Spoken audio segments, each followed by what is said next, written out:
Family, friends, tourism officials, and members of the cultural community reflected on the life and legacy of cultural icon and playwright James Catalyn during a memorial at Christ Church Cathedral today.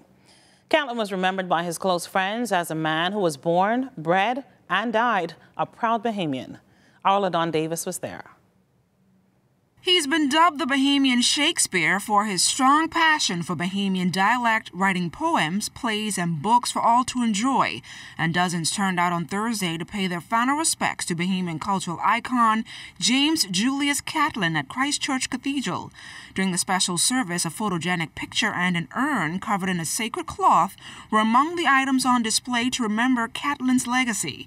One of his mentees and the immediate past president of James Catalyn and Friends, Javon Butler, says Catalyn was a no-nonsense man filled with integrity and love for country. James Catalyn is the individual who, in my opinion, has taught me structure when it comes to business, when it comes to the arts, and more importantly, he will always, always, always be remembered by those who interacted with him. He was a loving man, loved his family. I remember many afternoons him picking up his granddaughter from school. Dedicated man and definitely loyal to his friends and his family members. One of his cultural partners, Claudette Cookie Allens, reflected on the close-knitted relationship she shared with a lifelong friend.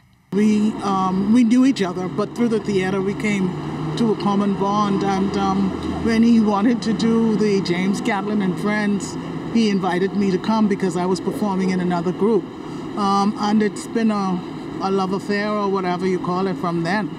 You know, it's always sad when somebody or someone, a friend or anyone passes on, but someone like James, who's made such a heavy contribution to the cultural identity of our country, it's really a big loss. Additionally, Catalyn's friends like opposition leader Philip Davis and hairstylist Jerome Miller both agree that Catalyn's rich legacy in the arts should be taught to students in our public school system. I think he went in a good direction with Summer Madness, with introducing a lot of younger people and passing the gauntlet on to them. We need to remember all of his work and make sure that the young ones in the school get to know all of his work that he's done in the past. He has left for us, right, a body of work in literature, in poetry, in humor that's perhaps unmatched, and that's why he will live forever in our lives.